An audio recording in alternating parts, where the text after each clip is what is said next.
Namastê. Namastê. Nossa primeira cura do tema mente e ego. Então, a gente vai falar sobre os padrões de defesa, por que a gente estabelece padrões de defesa e por que a gente precisa curar os padrões de defesa. A gente entende que é muito ruim sentir. E para não sentir, a gente cria alguns padrões para fugir dessa sensação. E a sensação do sentir, ela é fundamental para que a gente consiga identificar e mudar as nossas ações. Mas quando a gente estabelece um padrão de defesa, a gente não lida com aquilo que precisa ser mudado e a gente foge daquilo de alguma forma. Então, o que a gente faz? A gente esconde o problema por trás de uma solução que só serve para amenizar o nosso sofrimento. Basicamente, é uma interpretação que a gente cria de situações que vão ser muito ameaçadoras, né? Que vão gerar um perigo muito grande para mim em vários níveis. Pode ser físico, pode ser, enfim, de uma situação, pode ser emocional. Então, quando eu entendo que aquilo vai muito além da minha capacidade de poder lidar e resolver de forma clara, né? De realmente resolver a situação de frente, eu preciso criar um recurso justamente para que eu possa passar por aquilo sem, de fato, viver a realidade das consequências dos meus atos. Então, quando eu entrei em contato com alguns conflitos durante a minha vida, eu não resolvi esses conflitos, eu não fui até o fim, eu não resolvi os problemas, eu criei uma forma de fugir deles. E aí eu vou estabelecendo esses meios de não sofrer, de não lidar e de fugir dessas sensações que não são agradáveis. Então, um dos padrões de defesa mais comum é o padrão da negação. Então, eu me recuso em reconhecer aquilo que é óbvio, né? Então, eu evito ter esse impacto emocional. E aí eu vou diminuindo essa ansiedade dentro do acontecimento, que eu considero que é perturbador, ou seja, me tira do lugar gostoso, ou ameaçador. Então eu começo a negar aquilo que de fato está acontecendo. Um outro padrão muito comum também, a gente vai falar de alguns principais, né? E provavelmente vocês vão ouvir, vão se identificar com alguns, porque justamente às vezes um vai se associar ao outro, um vai gerar meio que um aglomerado de padrões que a gente costuma, dependendo da minha tipo de vibração, né? O tipo de lugar que eu costumo agir na vida. Então esse padrão, esse segundo é a repressão. Então é uma forma da gente apagar muitas vezes. Então a gente escuta muitas situações de pessoas que às vezes apagam períodos, né, da vida, não conseguem nem lembrar de fatos, justamente porque em períodos muito traumáticos onde eu vivi situações muito fortes, é possível também que eu nem lembre, ou às vezes até em situações pequenas, todo mundo viu o que aconteceu e a pessoa ela cria até uma interpretação totalmente distorcida e ela apaga o que de fato aconteceu. Então, por exemplo, eu tive uma experiência durante a minha vida de violência e aí eu nunca falo sobre isso. Então, aquela experiência é como se não existisse. Eu não falo sobre ela, não penso sobre ela, não trago isso para a minha dinâmica de relacionamento. Quando a gente está compartilhando experiências, é uma experiência que eu não coloco para realmente fugir. Então, eu apago mesmo. E não é que eu apago, eu escolho anular essa memória. A memória está ali, né? A gente não consegue resolver isso, mas a gente não lida, é uma forma de não lidar. A projeção faz com que eu pegue os meus defeitos e projete no outro. Então eu nego esses defeitos como sendo meu, anulo a minha culpa e eu vou escapando dessa rejeição social. Então eu vou dizendo que a culpa é do outro, que quem fez tudo acontecer foi o outro. Como é que eu poderia agir de uma forma adequada, sendo que o mundo inteiro faz isso comigo, né? Isso aí a gente vê muito, né? A pessoa ela está sempre justificando, Falando, como é que eu poderia ter tido uma ação melhor? O fulano me provocou, o ciclano não sei o quê, o outro me roubou, sei lá. Enfim. Ou eu mesma não vejo o que eu faço e fico muito puto quando eu vejo alguém fazendo aquilo. Então eu sou extremamente agressiva com a minha fala, mas se alguém for agressivo, eu fico indignado falando que a pessoa falou desse jeito, que ela é agressiva. Então eu pego as coisas que eu faço e projeto no outro com uma intensidade muito grande. Então eu vejo no outro, não vejo em mim. Eu percebo no outro, não percebo em mim. E a introjeção também é algo muito clássico que a gente vê muito, que é a pessoa que geralmente, a gente sempre fala isso, quando ela manifesta, ela faz questão de externalizar uma qualidade ou uma virtude, sim, demais. A pessoa vive falando, eu sou muito generoso. Não, sabe? Mas eu sou uma pessoa generosa. Eu gosto de ser, eu acho que a coisa mais importante dessa vida é ser generoso. Pode ter certeza que essa pessoa é a pessoa mais mão de vaca do mundo. Então, quando a pessoa está sempre externalizando determinadas qualidades e pegando para si, na verdade, mostra muitas vezes uma falta desse tipo de característica. Então, ela fica pegando qualidades para minimizar, às vezes até uma outra situação, uma outra carência que ela tem dentro das suas virtudes, né, e características. Na introjeção também é comum eu olhar uma pessoa e admirar ela e começar a imitar ela, fingir que eu sou assim. Então eu começo a pegar aquelas qualidades do outro e incorporar como se aquelas qualidades fossem minhas. Então eu sou aquele ladrão, né? Só que eu roubo o quê? O personagem que eu tiro do outro, da experiência do outro e incorporo e começo a representar. Então, quem tem introjeção são pessoas que costumam fazer isso. Elas costumam imitar, roubar, né? Então, na arte a gente vê muito isso, né? Eu pego a ideia de alguém que fez de uma determinada forma, eu mudo uma vírgula e falo que fui eu que criei. Ou tem um comportamento... Sou eu que sou assim. Ou, né, eu identifico que o legal na arte é ser muito extravagante e tal, e livre, e ter comportamentos assim. Eu nem sou isso, mas eu faço questão de começar a adquirir um comportamento para poder me enquadrar naquele contexto que é, por exemplo, naquele personagem que é às vezes da arte. E eu não consigo me inserir naquilo realmente da forma que eu sou, mesmo que eu seja alguém, vamos dizer, mais careta ou conservador, enfim. Mas eu acho que eu preciso ter aquelas características que foram as que eu identifiquei, que foram as que eu criei, o valor de que aquilo representa um artista e aquilo que é importante de ser como um artista. E às vezes nem é verdadeiro, nem é algo natural da sua personalidade. A regressão a gente volta para um estágio anterior do desenvolvimento, ou a gente começa a ter comportamento imaturo, infantil, ou a gente finge ter menos qualidade para realmente ganhar a confiança e conseguir lidar com o estresse. Então eu finjo que não sei, eu finjo que eu sou burro, eu finjo que eu não entendi. Eu falo, jura? Nossa, eu não sei, me explica. Não entendi. Sou tão inocente. Caramba, como você é inteligente, eu não tinha percebido isso. Por quê? Porque é uma forma também de eu me defender. Assim a pessoa, ela acaba me aceitando e eu não preciso lidar com o estresse da luta de ser aceito. Então eu acabo tendo a confiança do outro. E de que minha fraqueza ela não é uma ameaça para o outro. Então ele até se sente compelido num lugar confortável e assim, compelido a te ajudar. Nossa, tadinho, né, dessa pessoa. Ela realmente tem uma limitação. Então deixa eu ajudar. Então as consequências também são minimizadas, porque não eu não manifesto que aquilo foi feito pensado, de caso pensado. Foi simplesmente uma inocência, uma imaturidade. Eu não vi, não percebi. É um padrão comum daqueles que são dependentes. Então, eles geram um comportamento mais imaturo para fazer o outro entregar para eles alguma coisa sem luta, né?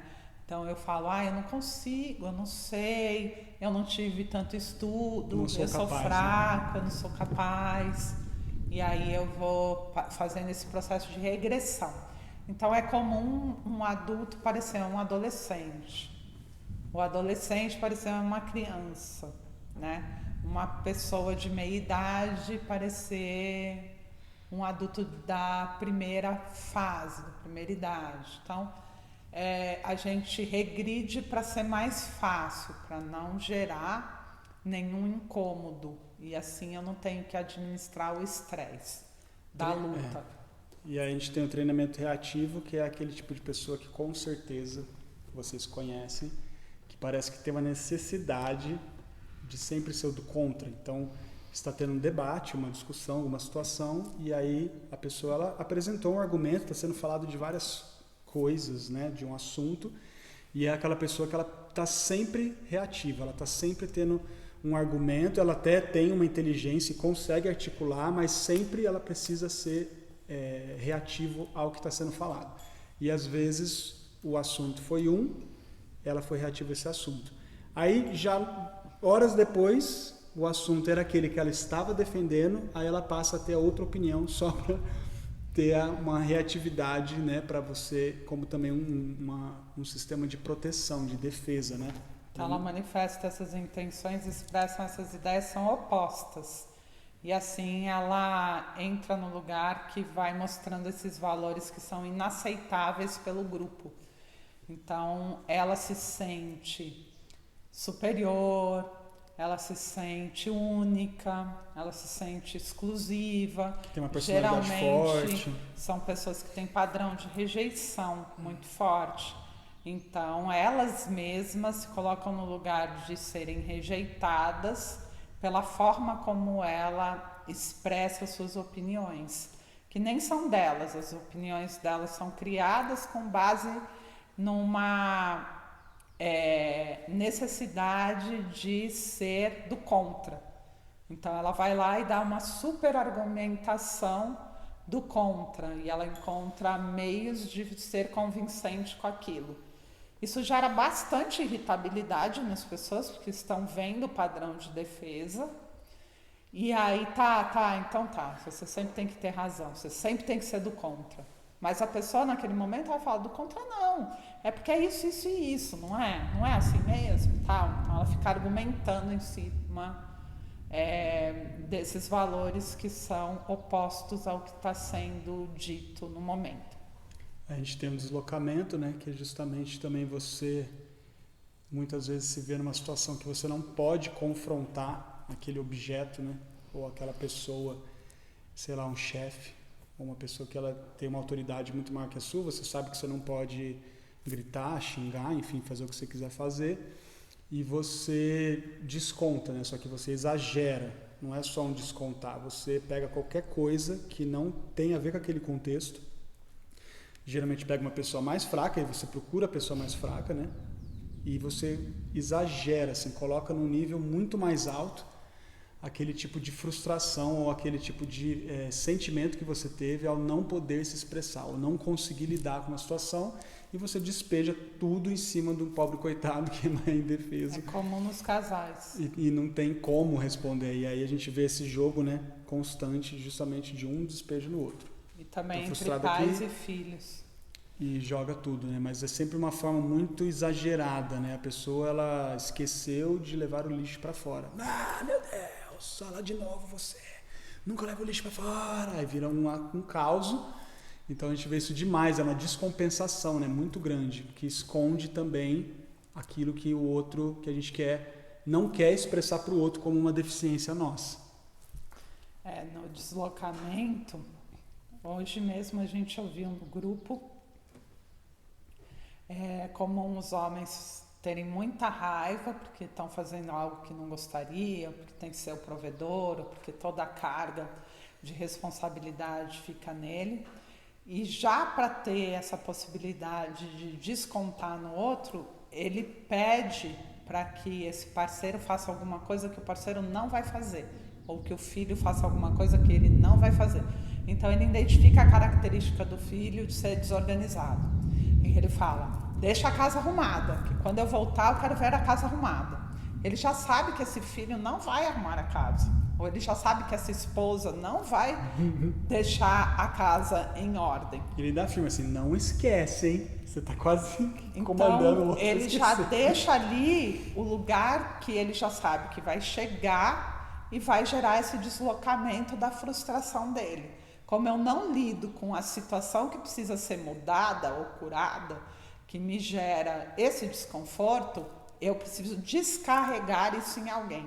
Então ele chega e geralmente isso é feito de forma violenta, agressiva, e ele coloca para fora numa intensidade muito grande.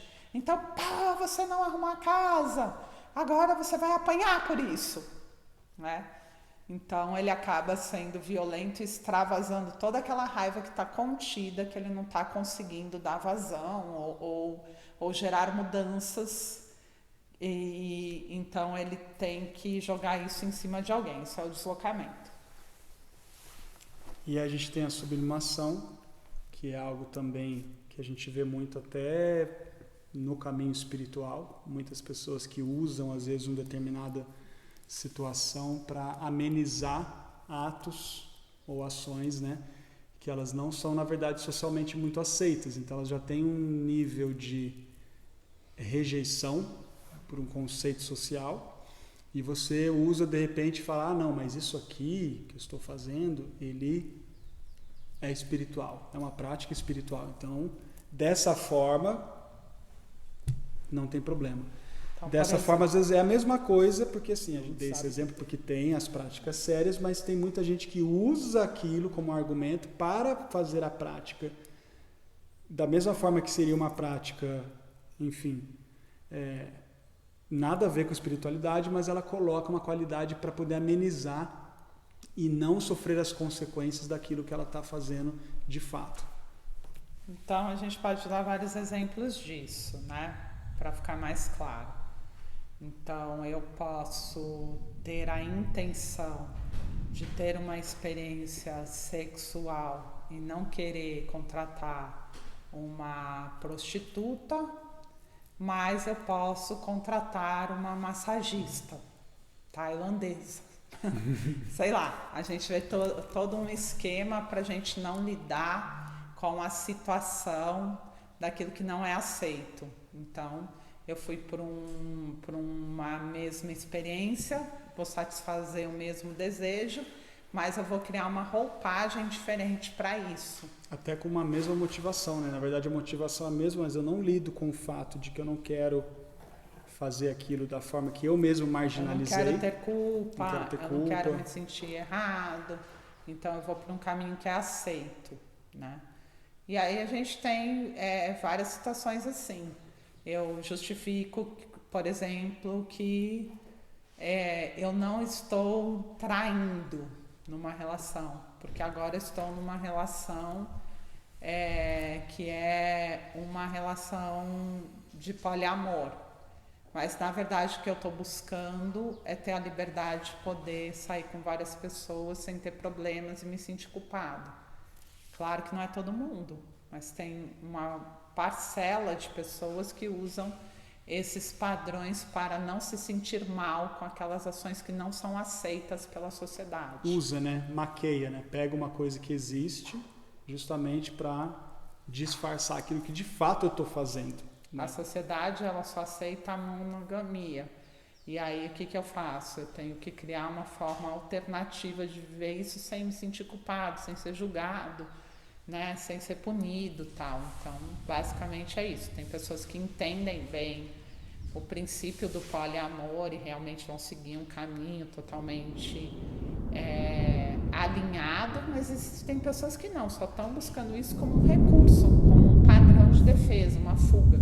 Tem pessoas que vão buscar, enfim, práticas tântricas, porque realmente estão no caminho, estudam, então nesse lugar, e tem pessoas que vão buscar isso porque na verdade só estão querendo uma experiência louca, elas não estão se trabalhando, não estão nem interessadas, mas não querem ir para uma experiência que seria inaceitável. Então ela procura lugares e meios que ela possa extravasar, mas na verdade o que está por trás não é fazer aquilo como deveria ser feito, né? Uma prática de estudo, né? Enfim, toda a prática da forma como ela deveria ser. Então eu escolho a pessoa bonitinha e uma série de outras coisas. Eu vou só para um retiro e né? Eu tô lá, enfim, eu nem sou desse meio, mas de repente acho legal. Eu fiquei sabendo que tem um retiro tântrico. Melhor coisa para fazer. Caracas, que legal, que barato doido, vamos ver qual é. Aí a galera não vem alinhado com o propósito, mas isso é um lugar tranquilo, porque daí eu posso estar ali de boa, porque é algo que aceito. Então a gente tem a racionalização. Então eu começo a me desculpar por meio de argumentos que são totalmente lógicos, que vão me permitir justificar os meus erros, né? Eu posso justificar atitudes, eu posso justificar desejos que são absurdos, e aí eu vou ocultando essas deficiências genuínas que eu tenho em mim. Então eu uso o processo de justificativa através da racionalização. É um lugar de desculpas por meio de argumentos lógicos que eu vou tendo, né, e vou cristalizando. A gente tem o isolamento de afeto, né, que a gente também vê muito, que é justamente a dificuldade de receber o afeto em si, que a gente fala, o carinho, mas é esse distanciamento, né, de fato daquilo que foi, das sensações que eu tive, das emoções que eu tive, e aquilo é como se eu entrasse num congelamento, eu não consigo de fato lidar com o que aquilo gerou, que trauma foi aquele, e você... pode ter sido muito doloroso, mas a forma que você coloca, que você expressa, elas não acompanham. A emoção que você descreve determinadas experiências, elas são totalmente desconectadas do que foi. Então você tem um distanciamento, né, desses sentimentos, e você percebe que eles estão separados da fala, mas tem também uma situação muito comum para quem tem esse padrão de isolamento de afeto, que é buscar o afeto através do ato sexual. Então eu não abraço, eu não beijo, eu não gosto de carinho, não gosto de que me toque. Eu fico distante, eu fico frio, eu não permito contato. E no ato sexual, geralmente eu tenho uma ação de ser muito ativo. Eu faço tudo, né? E a partir do fazer tudo, eu tenho uma sensação de que eu estou tocando, abraçando e sentindo. Então eu coloco toda a necessidade de abraço, de carinho, de beijo, de colo no ato sexual. Então o isolamento de afeto é bem comum também. Então no isolamento de afeto, eu uso o ato sexual para sentir afeto, não prazer real. Né? Eu não busco no ato sexual a conexão, a troca energética, eu busco sentir o afeto. Então eu uso um recurso que não é o apropriado. O recurso apropriado seria estabelecer essas relações afetuosas, né, de troca de amor no dia a dia, sem precisar do ato sexual. Como a gente precisa muito de afeto, o que acaba acontecendo é que a gente começa a ter uma vida muito promíscua quando a gente usa esse recurso. Porque constantemente eu vou pro ato sexual porque eu não estou tendo afeto na vida. Então eu busco isso no ato sexual. E a gente vê nesses casos que é difícil a pessoa até diferenciar. Uma pessoa que vem abraçar ou fazer um carinho, um cafuné, você não consegue nunca desassociar ao interesse sexual. Você está sempre entendendo que se a pessoa se aproximou, falou alguma coisa ou te demonstrou um carinho, um elogio, aquilo já está totalmente associado ao querer ter um ato sexual com você, né? Um chaveco, enfim. Você não consegue desconectar carinho só do carinho, de ter afeto, né? Amorosidade. É comum também, hoje em dia, quando as pessoas curtem alguma coisa que você escreveu com uma foto legal. Então, se a pessoa curtiu uma foto sua de biquíni, ó lá, quer transar comigo, né? Tá me desejando, tá me querendo. Por quê? Porque toda e qualquer manifestação do gostar, né, do criar uma empatia, a gente joga pro ato sexual. E aí a supressão, né, que a gente ia falar, que justamente é uma forma que a gente busca de cancelar aquele valor que de fato teve a realidade através de pensamentos, ideias, enfim, ou ações que elas amenizem de fato aquele peso que foi, o peso que é uma determinada experiência. E eu ajo de uma forma, eu suprimo, né, todo aquela sensação que eu tenho de determinadas experiências, até essa questão que a gente falou de uma vida promíscua ou atos sexuais assim repetitivos por conta até dessa questão do afeto, e você não consegue conectar aquilo como algo que está te fazendo mal. Vira uma coisa tão comum e simples que é como se a pessoa fosse só tomar um café. Sair e transar com alguém no meio da rua, que ela nem conhece, se colocar em risco, ela passa a agir, ter uma ação ou colocar uma ideia de que aquilo é liberdade, de que aquilo é... Ah, tá, mas isso é ser livre. É empoderamento, mas é muito bom viver assim. Eu tenho o domínio da minha vida e ninguém me controla e tudo bem, né? Eu vou tendo esses significados que eu vou dando e eu vou cancelando o significado da realidade dolorosa, porque eu vou pondo ideias compensatórias. Então, fui estuprada, mas pensa bem, graças a Deus, não morri, né? Então, eu não lido com a questão como ela é. Eu estou sempre querendo dizer que, putz, foi bom porque eu tive um ganho assim, eu estou vivendo uma experiência assada. Sim. E o humor, que também é aquela situação de fuga, né? Que a pessoa ela tá sempre criando piadas, zombando, sendo irônica. Ela usa a ironia, o humor, justamente para amenizar essa ansiedade que é criada até das suas próprias questões, das suas carências, das suas deficiências, né? Ela usa sempre o humor como uma forma de maquiar uma situação real que ela tem de conflito interno. Ela altera também esse significado do que foi desagradável de forma divertida e faz ficar gostoso, porque daí ela ri. Então tem uma sensação boa. E a sensação de que a pessoa está super bem resolvida, né? Aquela sensação ruim. Então eu rapidamente substituo a sensação ruim por uma sensação boa, que é o da risada, do se divertir. Então eu faço piada para rir daquilo e aí eu saio da sensação ruim, mas eu não mudo, né? O ponto dos padrões de defesa é que a gente não lida com aquilo que precisa ser mudado, com aquilo que precisa ser curado, transformado, né? A gente não edifica as nossas ações, as nossas escolhas. Então a gente não evolui. A gente fica só criando estratégias para não sofrer. Basicamente é isso. Sim.